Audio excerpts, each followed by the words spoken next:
Silakan. Assalamualaikum warahmatullahi wabarakatuh. Alhamdulillahirabbil alamin. Shalatan wassalamu ala rasulil nabiyil karim Muhammad sallallahu alaihi wasallam. Saya izin berdiri ya, Pak Moderator dan Bang Tovan, maaf karena saya sudah slide. Tadi bedanya beliau ini praktisi ya, mantan ketua Komnas HAM. Jadi yang ada di kepalanya jauh lebih banyak dari yang ada slide yang beliau tampilkan. Kalau saya sebagai yang masih junior, saya masih harus dapat panduan. Begitu. Oke, sebelum dimulai saya akan memperkenalkan diri dulu karena Bang Tovan ini beliau sudah sangat terkenal ya. Beliau ketua Komnas HAM sampai tahun 2022 kemarin ya Bang ya. Dan sudah menjadi praktisi HAM, jadi saya rasa di ruangan ini semua kenal dengan beliau. Oke, nama saya Muhammad Yusra. Sehari-hari saya beraktivitas di Departemen Hubungan Internasional, itu namanya keren-kerenan saja ya, mungkin anggap jurusan Hubungan Internasional ya, atau Prodi Hubungan Internasional, karena UNAM sekarang statusnya berubah menjadi PTNBH dan ada penyesuaian nomenklatur. Nama kayak UNP, dulunya disebut jurusan, sekarang disebut departemen. Saya staf mengajar di sana sejak tahun 2009, sama seperti mungkin teman-teman di ruangan ini semua ya.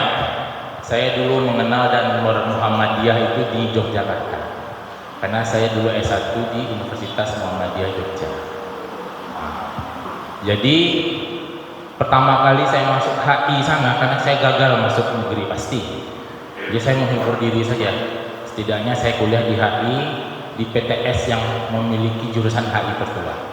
Menghibur diri begitu. Ya kan? Saat tamat S1 saya lanjut ke S2, dapat beasiswa langsung 3 bulan saya nganggur setelah S1. Saya alhamdulillah dapat beasiswa unggulan, saya melanjutkan S2 di perguruan tinggi yang memiliki program studi HI tertua di Indonesia. Jadi peningkatan sih. Dari PTS tertua jadi perguruan tinggi. Saya lanjut S2 di UGM. Setelah UGM saya terima di sini, setelah mencoba belajar dan mengajar di UNAN, akhirnya saya dapat kesempatan untuk studi lanjut di salah satu perguruan tinggi dengan program studi hubungan internasional yang tertua di dunia. Kalau orang sana menyebutnya Université Paris 1 Panthéon-Sorbonne. Pernah mendengar ini? Setidaknya yang menonton Laskar Pelangi ya, Andrea Hirata pernah mendengar nama kampus Sorbonne. Saya menyelesaikan doktoral saya di Paris, Prancis, di universitas yang dikenal orang Indonesia dengan Sorbonne. Itu perkenalan. Oke, kita lanjut. Tadi saya menyinggung memulai sedikit dari Bang Tovan tadi terkait intoleransi ya. Itu memang jadi catatan juga bagi kami di sini tuh Bang. Kok bisa orang Sumatera Barat nih, bagi Bang Tovan udah sering sini ya, dianggap intoleran. Kebetulan saya punya teman akrab CS saya sesama alumni Prancis, senior saya dulu di Prancis, yang salah satu mengetuai proyek survei. Dalam kesempatan beliau kesini, beliau dari ormas sebelah ya, saudara kita juga, bercerita, kok gitu mas, kami bisa dianggap intoleran gitu ya. Ternyata salah satu mekanisme surveinya, ini karena sama saya pun nggak enak juga bohong ya, dia pergi ke sawah, temu bapak-bapak lagi di sawah, tak tahu kualitas pendidikannya apa, ditanya, Pak, kalau anak apa, beko menikah sama orang non muslim, Bang boleh Pak? Sudah bisa dibayangkan apa jawabannya? Kalau tidak baca muka mungkin macam-macam yang keluar kan? Tidak mus macam. Data-data seperti itu salah satunya menjadi bahan baku Sumatera Barat intoleran. Kan sudah bisa ya dilihat kualitas kebanyakan. Satu lagi yang kedua, mungkin nanti ada baiknya nih, saya kebetulan kampung saya tidak jauh dari sini, Padang Pariaman. Mungkin bisa nanti diajak Bang Tovan ke wilayah ini, daerah Pasausang ya, yang ada kampung Nien di situ. Saya kalau lihat di sana itu Bang, serasa di Sumatera Utara, karena perkampungan terus ada gereja-gereja tua di situ. Jadi nggak serasa di Sumatera Barat. Jadi kalau salah satu melihat potret toleransi Sumatera Barat ya, atau Minangkabau mungkin bisa pergi ke kampung itu. Walaupun sekarang sudah dibangun masjid besar ya, tadi semua dekat sana, tapi itu perkampungan itu identik sekali sebenarnya dengan kampung Kristen. Oke, coba slide-nya dimulai dari awal lagi. Ini kan tadi sudah banyak sekali dari Bang Tovan juga mengantarkan kita tentang HAM. Saya lebih balik lagi ke sebelumnya. mencoba melokalkan saja, mengkontekskan saja. Tadi beliau dengan segala pengalaman dan akademik maupun praktis beliau sudah menyampaikan ya HAM itu ya praktik yang memang dimulai di barat ya. Kenapa bunyi-bunyinya? Karena memang pengalaman saya mungkin 5 tahun di Prancis dan berkeliling beberapa negara Eropa, memang mereka keras sekali dulu masa lalunya. Sehingga dari Prancis namanya Déclaration Universelle des Droits de l'Homme, ya, Universal Declaration of Human Rights, ya kan? Misalnya salah satu seperti itu, Deklarasi Universal Hak Asasi Manusia itu refleksi saja kehidupan mereka yang sangat opresif, sangat tertindas dulunya. Dan juga itu halnya banyak macam-macam, dari persoalan sosial sampai perselingkuhan antara misalnya penguasa dengan pemuka agama yang menyebabkan rakyat jelata menjadi korban dari perselingkuhan itu, yang tertindas di situ. Itulah kenapa mereka akhirnya menyuarakan ya bagaimana hak-hak kami ini yang juga manusia sama seperti mereka itu bisa diakui, dianggap setara. Apa yang membedakan kami dengan mereka-mereka yang ningrat dan darah biru itu. Sementara kan kita di Indonesia, di Nusantara khususnya di Minangkabau ini tidak mengalami struktur sosial budaya masyarakat yang seperti itu. Perlu kita definisikan ulang kira-kira apa sih HAM. Bagaimana definisi hak asasi manusia itu apa menurut kita? Ada yang mau coba? Kita dengar nih audiensnya angkatan muda Muhammadiyah, itu pemuda Muhammadiyah. Angkatan muda Muhammadiyah. Yang menurut angkatan muda Muhammadiyah lah. Apa kira-kira HAM itu? Saya antarkan sedikit. HAM ini kan nilai-nilai yang kata kuncinya ini dia berlaku universal. Apa universal? Itu dari universe. Universe dia berlaku dia seplanet bumi ini. Sederhana begitu. Jadi Mars, bulan, Pluto tidak termasuk ya. Berlaku di planet bumi ini saja. Nilai-nilai itu berlaku di bumi ini, universe atau universal objektifnya. Jadi misalnya di pojok Afrika di negara Burkina Faso misalnya ya, terus di Pasifik sana Palau, Fiji misalnya kan, di utara Rusia, di barat lagi Amerika Serikat dan Eropa, dan di Indonesia atau di Padang ini nilai-nilai itu ada. Itu kenapa kita akui, oh ya ini nilai-nilainya universal. Apa contohnya? Orang tidak mau disakiti seperti bahasa Al-Quran, ya kan? Orang tidak mau nyawanya dihilangkan dengan semena-mena. Orang tidak mau ditindas sama seperti itu. Tapi pertanyaan berikutnya, apakah HAM ini seuniversal itu? Kata kuncinya, nilai itu adalah sesuatu yang lahir dan eksis di masyarakat. Kenapa dia eksis atau bertahan? Ya karena dia dianggap baik, lazim berlaku di masyarakat itu. Ya kan? Kita melakukan sebuah tindakan, aktivitas tradisi, kita ulang-ulang atau masih kita lakukan karena kita menganggap itu sesuatu yang baik bagi kita dan bagi masyarakat kita. Kalau yang tidak baik itu sudah hilang, ditelan oleh misalnya seleksi alam atau seleksi sosial. Sama juga sekarang kan HAM ini kalau kita bicara nih, isunya sudah jauh ya. Ada contoh misalnya ini, bahkan PBB sendiri ini mengeluarkan kampanye ini. Mohon maaf teman-teman. Pernah dengar kampanye Love is Love? Pernah? Itu kampanye orang yang baik sekali dulu. LGBT. Ya, PBB pun mengaku itu. Ya cinta itu cinta, katanya aku peduli kamu jenis kelamin kamu sama atau beda katanya kan. Dan itu eksis ya. Saya waktu kuliah kebetulan dulu di Paris, teman saya ada yang kayak gitu. Dia hari ini normal nih, dia pacaran sama cewek. Saya tanya, bagaimana menurut kamu? Ya kalau menurut saya cinta itu relatif. Hari ini bisa saya suka sama cewek, besok bisa saja saya suka sama cowok katanya. Nah itu parahnya kan. Nah itulah nilai itu. Pertanyaan berikutnya, nilai itu lahir nggak eksis nggak di masyarakat kita? Sekarang kan itu disuarakan sebagai HAM ya.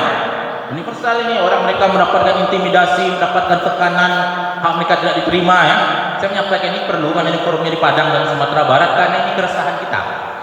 Saya di UNAN itu kalau melihat mahasiswa ada yang kayak gitu itu gimana rasanya? Waduh, luar biasa sekali ya. Dan itu banyak ya. Kalian lihat, kita lihat di lingkungan kita Sumatera Barat, kita buka-bukaan saja misalnya, oke, kita adat bersandi syarat-syarat sandi kita pula, hal yang seperti itu tidak bisa kita tutupi, itu eksis. Kenapa? Karena nilai-nilai. Di HI UNAN eksis kan, HI bebas liberal katanya, terbuka. Dia terbuka bukan seperti itu yang dimaksud terbuka. Kita terbuka dengan ide-ide yang baik dari luar, bukan menerima semua ide yang dianggap baik oleh orang luar, tapi kita tidak baik di sini. Itu. Oke, itu pengantar. Ini definisi, kita geser saja, sudah banyak sampaikan oleh Bang Tovan tadi. Biar waktunya singkat, saya masuk ke isunya saja. Ini, mundur ayat. Saya kebetulan tadi malam nih Bung Panitia, tapi saya tidak sempat, tapi kalau berbicara di depan pemuda ini, saya nggak tega kalau nggak punya bahan atau tidak punya ide, ya. Jadi akhirnya saya sempatkan juga akhirnya saya bertemu sebuah laporan dari PBB, laporan tahun 2021 ya, yang berbicara mengenai bagaimana opresi, tekanan yang dihadapi oleh generasi muda dalam kehidupan mereka di ruang-ruang sipil. Coba jadi tipe ancamannya ada sosial budaya, ini bahasa Inggris saya terjemahkan saja, tidak apa-apa, karena saya tidak sempat mentranslate-nya dari dokumen aslinya.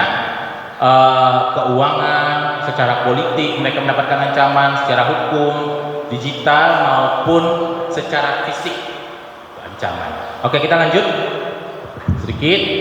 Ini barriersnya yang mereka hadapi ada 1, 2, socio-cultural barriers, financial barriers itu kendala ya, halangan ya, financial, political, legal, secara hukum, digital, dan physical barriers tadi. Saya hanya akan fokus pada satu aspek saja. Ini aspek yang penting dan sedang kita alami pada saat ini, dan ini menjadi refleksi keadaan kita pada saat ini, yaitu aspek political barriers, halangan atau kendala yang dialami oleh generasi muda di masyarakatnya dalam konteks kehidupannya berpolitik. Kita coba lihat. Digeser slide-nya. Oke. Nah, saya bacakan saja sedikit. Ini ada beberapa hal. Ini menurut mereka, ini dilakukan survei di 5 benua, dan survei itu pemuda-pemuda, generasi muda, ditemukanlah data-data seperti ini. Salah satunya, sebagian besar responden itu sekitar 80% datanya saya lihat itu, mereka mengaku mereka mengalami tekanan ya, dari kebebasan maupun hak untuk berekspresi secara damai oleh political leaders. Kalau maksud political leaders ini ya pemimpin-pemimpin atau politisi-politisinya. Kalau kita baca di situ, use sophisticated methods and mechanism, dengan cara-cara yang canggih. Jadi kita ini sebenarnya sedang ditekan, sedang ditindas ya oleh penguasa yang kita berikan hak tadi, kata Bang Tovan tadi itu, kita berikan kedaulatan tadi untuk mengatur ulang kita, tapi caranya itu kita seakan-akan sedang tidak ditindas, sedang tidak ditekan, tapi hak-hak kita sedang dibatasi. Dirasakan nggak kira-kira sekarang? Di Indonesia dirasakan nggak?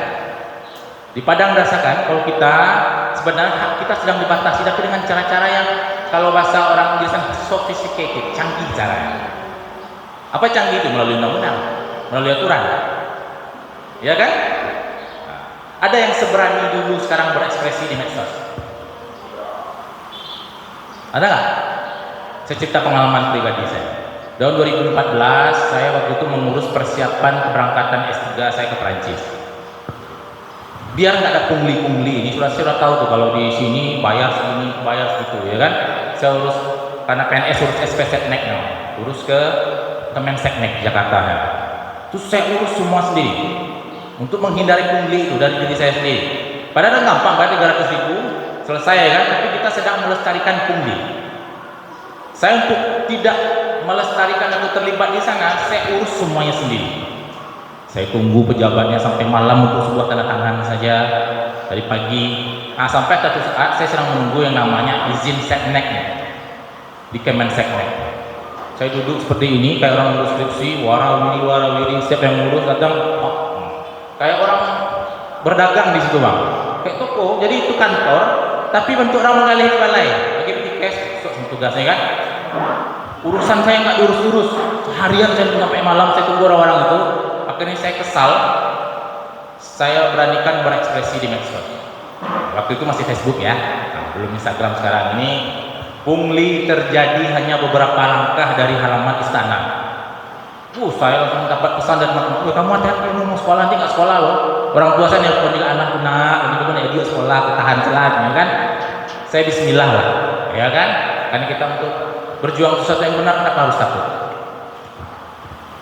Akhirnya saya lakukan itu, alhamdulillah nggak ada apa-apa. Tapi hari ini saya tidak seberani itu. mungkin yang di ruangan juga tidak sama, ya kan? Nah, sama berikutnya yang slide kedua. Ini generasi muda ini cenderung dilabelkan menjadi misalnya kelompok-kelompok yang berkonotasi negatif oleh pemerintahnya, ya kan? Contoh sekarang istilah buzzer ini dari negatif sekarang sudah menjadi semi positif mungkin ya. Ada yang menganggap buzzer itu negatif sekali kan? Mungkin enggak ya. Nah, dulu mahasiswa saya misalnya di Unan ngomong, dia terang-terangan saya buzzer paslon ini kan, ya kan? Dia ngaku, padahal dia bukan. Dulu kan buzzer ini adalah pasukan cyber yang dibayar ya. Nah, sekarang dia secara sukarela aja mengkampanyekan mendukung paslonnya gitu kan. Saya buzzer paslon ini kan. Nah, dulu kan orang ini sekali di dalam buzzer kan, baik online maupun offline. Kita geser sedikit, saya langsung to the point saja. Oke, mekanisme-mekanisme tadi yang cenderung mendiskreditkan, menyudutkan, menekan generasi muda di ruang-ruang publik tadi itu, ini dianggap dari temuan penelitian itu adalah sesuatu yang mengkerdilkan peran generasi muda dalam politik.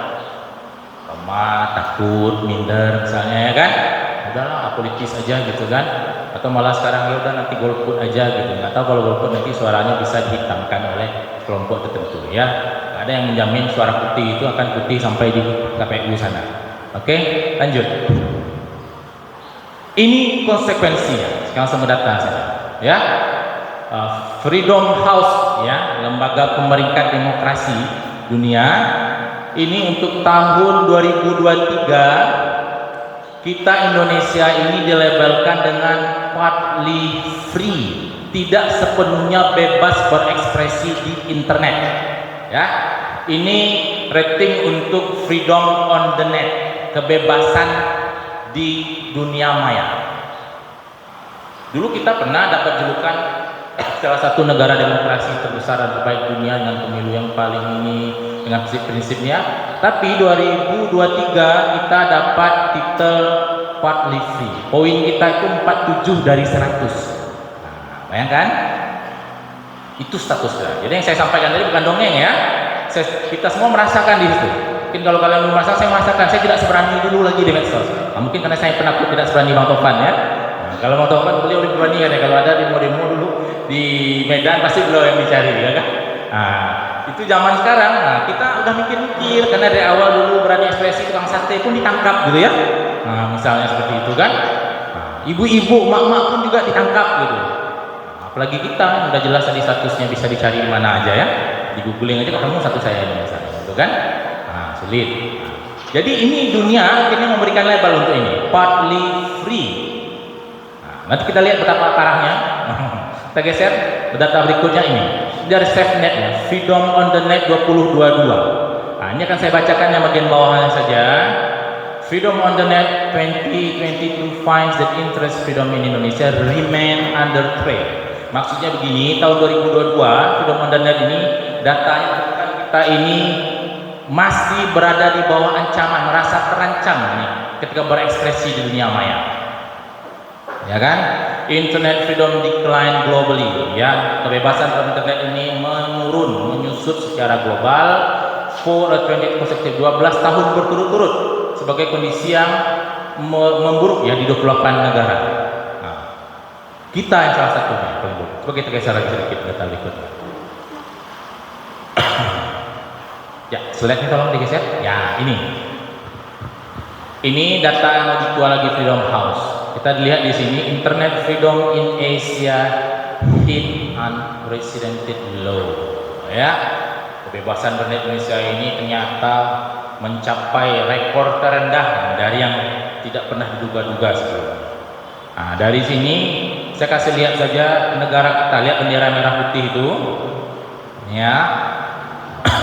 Ini ya.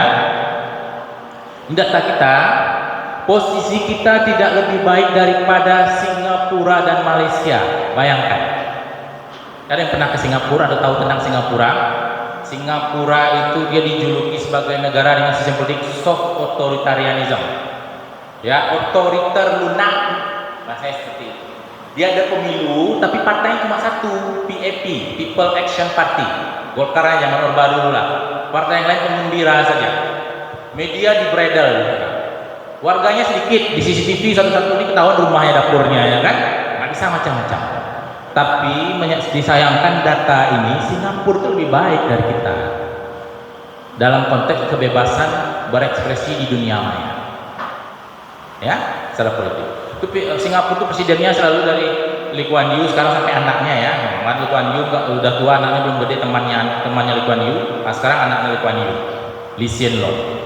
Ya, itu apa bedanya dengan monarki? Ya kan? Tapi ternyata mereka lebih baik, tidak menurut Freedom House, dari rating mereka, kebebasan mereka berekspresi di internet. Malaysia ini juga monarki ya, dipimpin oleh raja yang berketuaan agong itu, walaupun ada perdana menteri. Saksikan saja kemarin dalam kurun waktu 5 tahun ini udah 4 perdana menterinya Malaysia. Nah, setahun C. Nah, bayangkan, hampir setiap tahun mereka ganti perdana menteri. Saking instabilnya politiknya, ya kan? Tapi ternyata mereka juga lebih bagus daripada kita. Nah, ini refleksi untuk kita semua yang ada di sini. Yang pertama, kita harus sadari bahwasanya pemerintah bisa jadi sedang membatasi hak kita dengan sophisticated way tadi, dengan cara-cara yang canggih, lunak tadi yang kita tidak sadari, sehingga orang luar pun berani munculkan data-data yang seperti ini.